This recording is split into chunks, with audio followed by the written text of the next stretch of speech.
Brought to you by Agilus Diagnostics.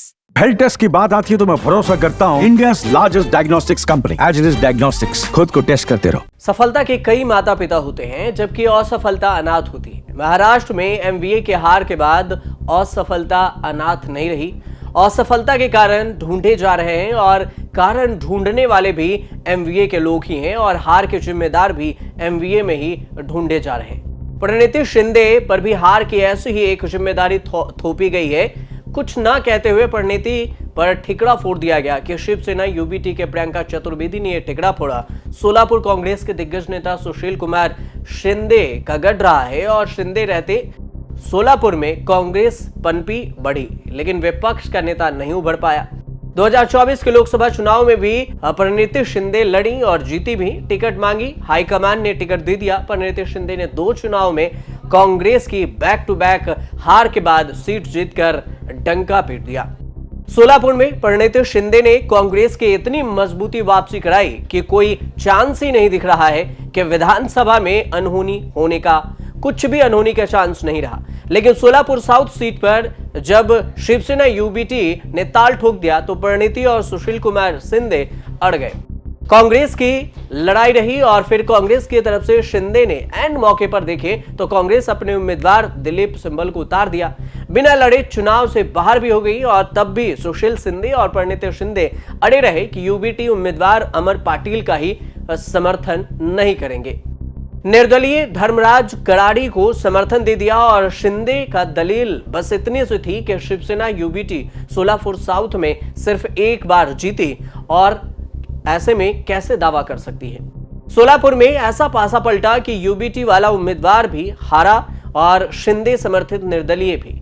तीसरी और जो सीट की बात करें तो बीजेपी के सुभाष देशमुख यहां से निकले। शिवसेना यूबीटी ने हार का ठिकरा परिणीति शिंदे पर फोड़ दिया।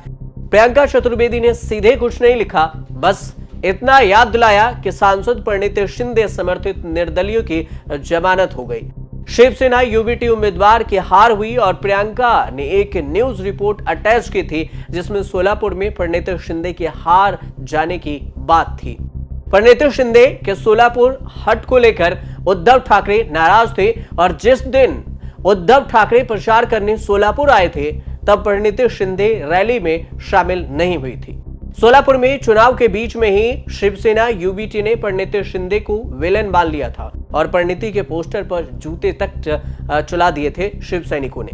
हो सकता है कि यह भी कारण हो, लेकिन 5 महीने पहले जब सोलापुर में परिणीति शिंदे का जादू चला था तो उसी विधानसभा सीट पर महायुक्ति के पास अब ये चली गई है विधानसभा सीट, लेकिन परिणीति शिंदे लोकसभा में जीती थी। चुनाव के बाद उद्धव ठाकरे ने गजब संयम दिखाया और चुनाव हारने के बाद उद्धव ठाकरे प्रेस कॉन्फ्रेंस करने आए। एक सवाल जब सोलापुर साउथ और परिणीति को लेकर पूछा गया, लेकिन उद्धव ने परिणीति को लेकर बिल्कुल भी गुस्सा नहीं दिखाया, बल्कि ये सवाल उठाया कि जो सोलापुर साउथ में हुआ, मतलब एमबीए का आपसी झगड़ा, वो 288 सीटों पर तो नहीं हुआ। उद्धव ठाकरे ने मैच्योरिटी दिखाई कि 288 सीटों पर हार के लिए परिणीति शिंदे को तो दोषी नहीं ठहरा सकते। मला असं वाटतं की कोरोनाच्या काळामध्ये कुटुंब प्रमुखाप्रमाणे माझं ऐकणारा महाराष्ट्र हा माझ्याशी असा वागेल याच्यावरती माझा विश्वास नाहीये। कारण मी जे सांगत आलो त्याच तळमळीने याही वेळेला मी महाराष्ट्राला मनापासून तळमळीने सांगितलं होतं आणि असा हा माझा महाराष्ट्र हा असा वागेल याच्यावरती माझा विश्वास नाहीये। नक्की काहीतरी गडबड। परिणीति राहुल गांधी के फेवरेट सांसद मानी जाती हैं और परिणीति बहुत ही भरोसेमंद है, स्टार कैंपेनर है। सोलापुर में बाहर कोल्हापुर लातूर में भी प्रचार किए हैं, लेकिन कोई असर नहीं हुआ। पूरा चुनाव एमबीए के खिलाफ गया और सोलापुर साउथ की जिद को लेकर विलेन बन गई है परिणीति शिंदे।